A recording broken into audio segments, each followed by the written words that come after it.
KPK menggeledah kantor Bank Indonesia yang terletak di Jalan MH Tamrin, Jakarta Pusat pada Senin 16 Desember 2024 malam.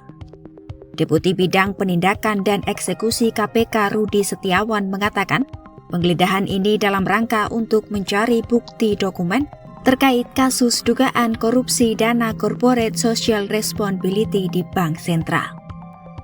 CSR adalah program bagi perusahaan agar bertanggung jawab atas masalah sosial dan lingkungan akibat aktivitas bisnisnya.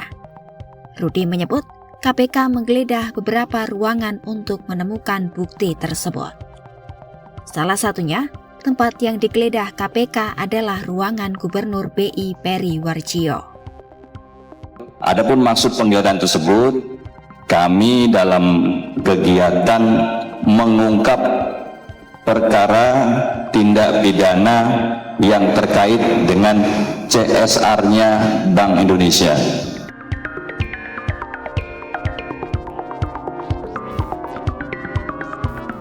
Rudi mengatakan, KPK sudah menyita sejumlah dokumen terkait kasus dugaan korupsi CSR ketika menggeledah BI. Dokumen yang disita adalah alat elektronik, berkas besaran dana CSR, dan tujuan penggunaan uang.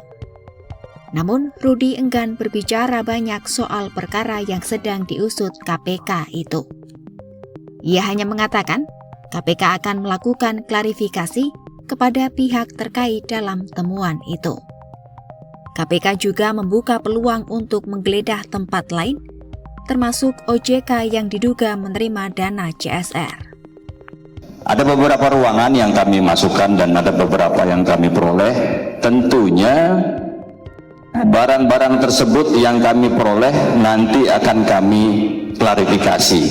Oleh sebab itu, barang siapa yang terkait dengan temuan kami itu akan dilakukan pemeriksaan.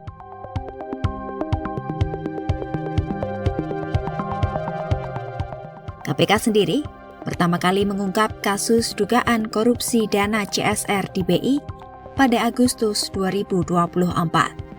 Saat itu, lembaga anti rasuah menemukan masalah dana CSR tidak sesuai dengan peruntukannya. Diduga, dana tersebut digunakan untuk kepentingan pribadi bukan masyarakat. Padahal, semestinya dana CSR BI dipakai untuk membangun fasilitas publik dan sosial. Namun ditemukan hanya 50% yang digunakan untuk program CSR, sementara sisanya mengalir ke kantong pribadi.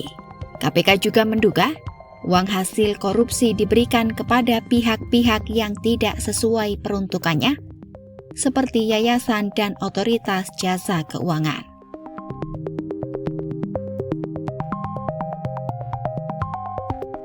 Setelah penggeledahan di kantor BI, KPK menetapkan 2 tersangka.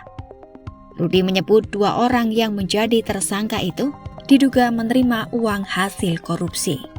Namun, Rudi enggan membeberkan identitas kedua tersangka.